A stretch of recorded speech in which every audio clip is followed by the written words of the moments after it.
बिस्मिल्लाहिर्रहमानिर्रहीम। Second year students exercise 5.2 हमारे discussion में थी और अप्रॉक्सीमेट वैल्यूज़ हम फाइंड आउट करना सीख रहे थे। इस एक्सरसाइज में हमारे पास इससे पहले जो है वो दो टॉपिक्स कह लीजिए डिस्कस हो चुके हैं। एक हमने ट्रिग्नोमेट्रिक फंक्शंस में सीखा अप्रॉक्सीमेट वैल्यू कैसे फाइंड आउट करते हैं, और एक हमने सीखा कि रूट फंक्शन में किस तरह से अप्रॉक्सीमेट वैल्यूज़ मालूम करते हैं। ठीक है, तो एक छोटी सी करेक्शन कर लीजिएगा कि हमारे जो लास्ट लेक्चर से जिसमें हमने रूट फंक्शन को जो है वो उसकी अप्रॉक्सीमेट वैल्यू फाइंड आउट करना सीखी थी, वो लेक्चर नंबर 35 था। मैं यहाँ पर जो है वो लेक्चर नंबर आपको, अगर आप लेक्चर देखेंगे तो हो सकता है आपको 34 लिखा हुआ नज़र आ रहा हो।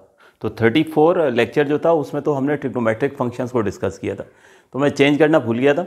तो आप लोग अपने रजिस्टर में जाके करेक्शन कर लीजिए। ठीक है, जो रूट है फैमिलीज़ की हमने वैल्यूज़ अप्रॉक्सीमेट फाइंड आउट किए हैं वो लेक्चर नंबर 35 है। तो आज हम लेक्चर नंबर 36 से कंटिन्यू करेंगे और लॉग का क्वेश्चन है हमारे पास। लॉग फंक्शन है जिसकी हम अप्रॉक्सीमेट वैल्यू मालूम करेंगे। तो क्वेश्चन है हमारे पास 3।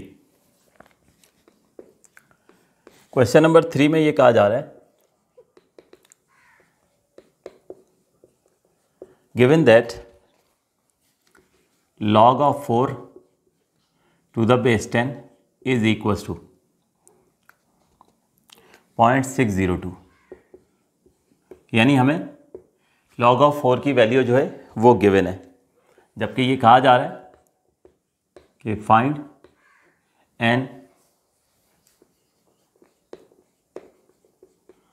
approximate value of log 4.04।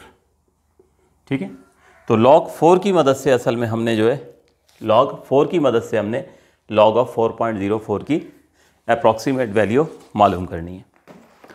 देखिए, जिस तरह ट्रिग्नोमेट्रिक फंक्शन होते थे तो हम ट्रिग्नोमेट्रिक फंक्शन को y के बराबर सपोज कर लिया करते थे। फिर रूट की बारी आई तो रूट फंक्शन को हम y के बराबर सपोज कर लेते थे। तो अब चूँकि बात log की हो रही है तो हमने log फंक्शन को y के बराबर सपोज कर दिया। इसको हम नाम दे देते हैं इक्वेशन नंबर 1 का। अब जिस log की बात हो रही है उसकी बेस 10 है, तो वो मैं यहाँ पे मेंशन कर देता हूँ।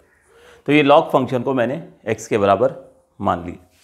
अब फिर वही बात कि अगर किसी फंक्शन में इंडिपेंडेंट वेरिएबल में अगर स्मॉल चेंज आता है तो उसका असर डिपेंडेंट वेरिएबल पर भी पड़ता है।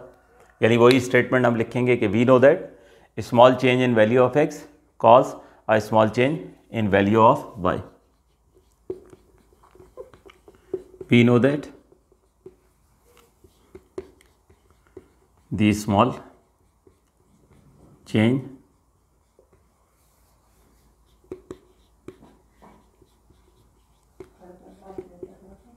in value of x cause a small change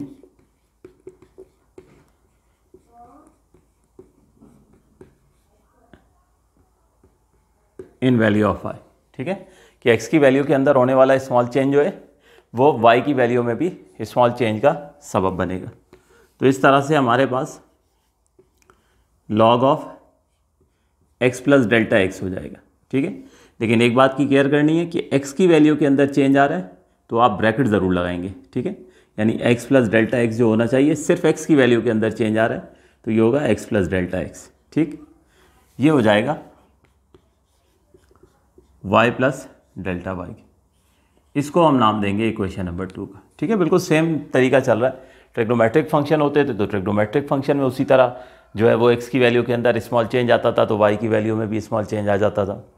root function में भी इसी तरह से डिस्कशन था। तो यहाँ पर भी चूँकि log ऑफ 4.04 की वैल्यू मालूम करनी है, इस वैल्यू को जो है वो यूज़ करेंगे हम, ये वैल्यू बस हमें सपोर्ट करेगी। ठीक है, तो log ऑफ 4.04 की वैल्यू मालूम करनी थी तो log फंक्शन को हमने y के बराबर माना और फिर हमने कहा x की वैल्यू के अंदर स्मॉल चेंज आया तो उसका असर y पर भी पड़ेगा। नेक्स्ट स्टेप क्या होते थे कि हम इस y और डेल्टा y को रिप्लेस करते थे। तो y को तो रिप्लेस करना होता है हमने अपनी इनिशियल सपोजिशन से, तो हमने y को रिप्लेस करना है log of x to the base 10, ठीक है, इनिशियल सपोजिशन से। जबकि डेल्टा y ये रिप्लेस होगा delta x into d y upon d, इससे हम रिप्लेस करेंगे। तो यहाँ पर हो गया log of x plus delta x, ठीक है, लेफ्ट हैंड साइड। y जो है उसकी जगह आ गया log of x to the base 10 plus delta y की value delta x into d y over d x, ठीक हो गया। अब आपको पता है अगले स्टेप में हम क्या करते हैं, इस d y upon d x को d upon d x of y लिख देते हैं ताकि हम y की वैल्यू पुट कर सकें। तो log of x plus delta x equals to log of x हो गया, डेल्टा x हो गया, और यहाँ पर हमारे पास हो गया d upon d x of y, ठीक है, कर्ली ब्रैकेट लगा देते हैं। अब यहाँ पर ये होगा कि y की वैल्यू वही इनिशियल सपोजिशन जो है वो यहाँ पे हम पुट कर देंगे।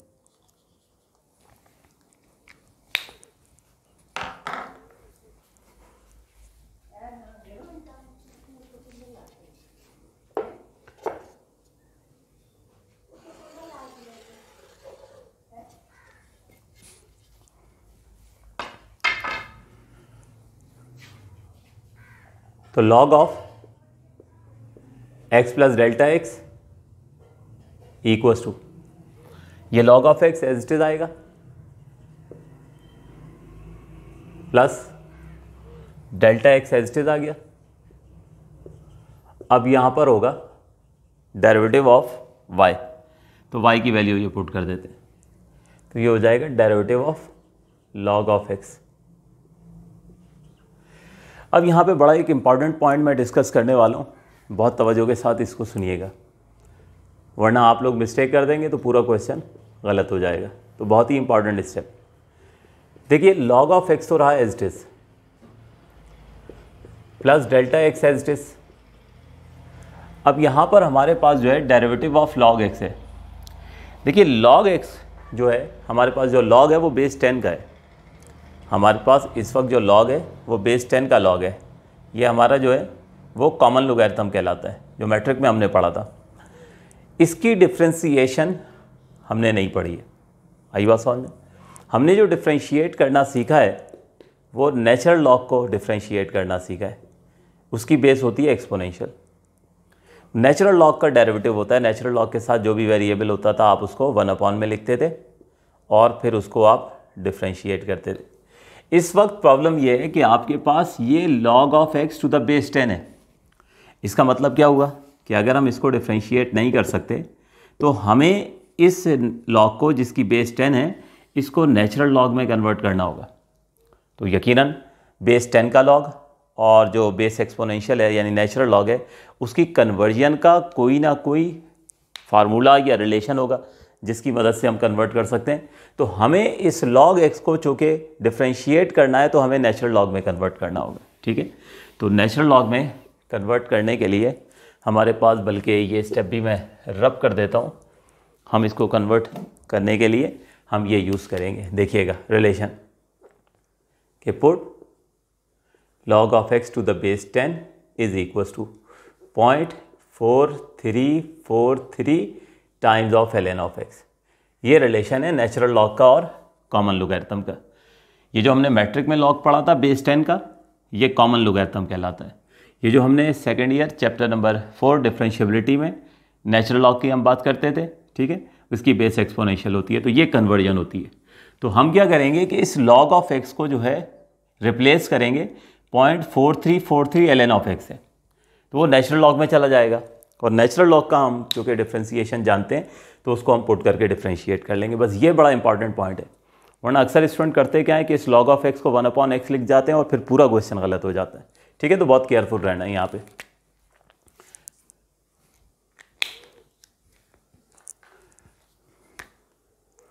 तो ये हो जाएगा log of x plus delta x to the base 10 equals to log of x to the base 10 as it is plus delta x as it is, और ये log of x डेरिवेटिव का symbol as it is, और ये आ गया 0.4343 ln of x।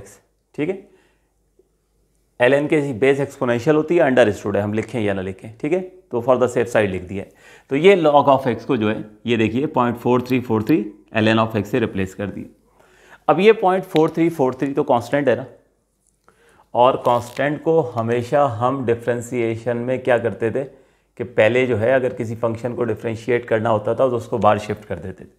तो 0.4343 को बाहर ले जाएंगे, ये नेचुरल लॉग ऑफ x होगा, उसको हम जो है वो डिफरेंशिएट कर लेंगे।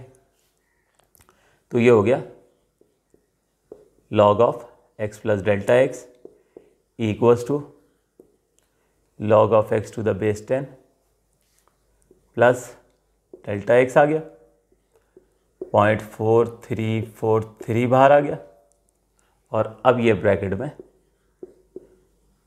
ln ऑफ x आ गया। अब वो बेस एक्सपोनेंशियल आप लिखें या ना लिखें कोई फ़र्क नहीं पड़ता, ठीक है। तो अब ये ln ऑफ x है, नेचुरल लॉग ऑफ x है, जिसकी डिफरेंशिएशन हमने चैप्टर 4 में से की है। तो ln x का डेरिवेटिव होता था 1/x, वो हम लिख देंगे। तो इस तरह से log of x plus delta x equals to log x plus delta x 0.4343 और ln x का डेरिवेटिव 1/x हो गया, ठीक। इसको हम नाम दे देते हैं इक्वेशन नंबर 3। अब आप देख सकते हैं कि पूरी की पूरी इक्वेशन नंबर 2 जो है ये ट्रांसफॉर्म हो चुकी है हमारे पास x और डेल्टा x की फॉर्म। बस अब हमने क्या करना है कि कुछ वैल्यूज़ पुट करनी है और आंसर डिटरमाइन करना है। अच्छा, अब हमें log ऑफ 4.04 की वैल्यू मालूम करनी है। इसका मतलब ये हुआ कि 4.04 को स्प्लिट किस तरह से करना है। तो सुन लीजिए, देखिए हमें चूँकि यहाँ log ऑफ 4 की वैल्यू गिवन है, इसका मतलब ये हुआ कि ये 4.04 को जो है वो हम 4 में और 0.04 में स्प्लिट करेंगे। तो ये 4 जो है ये मेजर वैल्यू है, ये x की वैल्यू हो जाएगी, और 0.04 जो है ये डेल्टा x की वैल्यू हो जाएगी, ठीक है। तो यहाँ पर put x is equals to 4 and delta x equals to 0.04।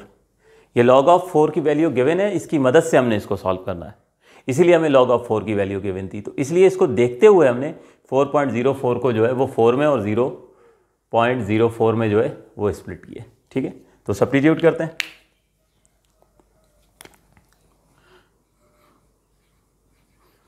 तो यहाँ हर जगह बेस 10 लिखनी ज़रूरी नहीं होती है, लेकिन लिख देंगे तो जब भी कोई फ़र्क नहीं पड़ेगा, ठीक है। तो x की वैल्यू पुट करें 4, डेल्टा x की वैल्यू 0.04। तो ये लेफ्ट हैंड साइड आपका क्वेश्चन बन जाएगा। राइट हैंड साइड पर आ जाएं तो यहाँ x की वैल्यू 4 होगी, ये बन जाएगा log of 4 plus delta x की वैल्यू, ठीक है, वो आ गई 0.04, साथ आ गई 0.4343 और 1/x है तो x की वैल्यू 4। ये हमने यहाँ पे सब्स्टिट्यूट कर दी। नेक्स्ट स्टेप में 4.04 टू द बेस 10, ये क्वेश्चन बन गया, ठीक है। इसी की वैल्यू मालूम करनी थी हमें। राइट हैंड साइड पे सबसे पहले अब log 4 की वैल्यू तो इवेल्यूएट करने की ज़रूरत ही नहीं है, वैसे तो कैलकुलेटर से भी निकाल सकते हैं, लेकिन इस वक्त तो हमें गिवन है ना कि log 4 0.602 है, तो पुट कर देते हैं। ये आ गया 0.602, प्लस की साइन आ गई। इन वैल्यूज़ को मैं मल्टीप्लाई करता हूँ, बल्कि मैं इन वैल्यूज़ को मल्टीप्लाई करके कंप्लीट आंसर निकालता हूँ। आप लोग इसको नोट करना शुरू करें।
तो ये आप लोग देख सकते हैं कि यहाँ पे मैंने कैलकुलेशन मुकम्मल कर ली है, ठीक है। log ऑफ 4 की वैल्यू गिवन थी 0.602 और ये बाकी सारी वैल्यूज़ कैलकुलेट की हैं, ठीक है।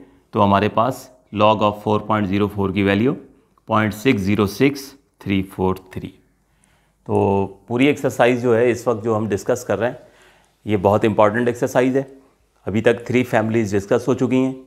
हमारे पास सबसे पहले ट्रिग्नोमेट्रिक फैमिली की अप्रॉक्सीमेट वैल्यूज़ हमने फाइंड आउट करना सीखी, फिर हमने रूट फैमिली की अप्रॉक्सीमेट वैल्यूज़ फाइंड आउट करना सीखी, और ये हमारे पास क्वेश्चन था थर्ड फैमिली थी लॉग फैमिली की।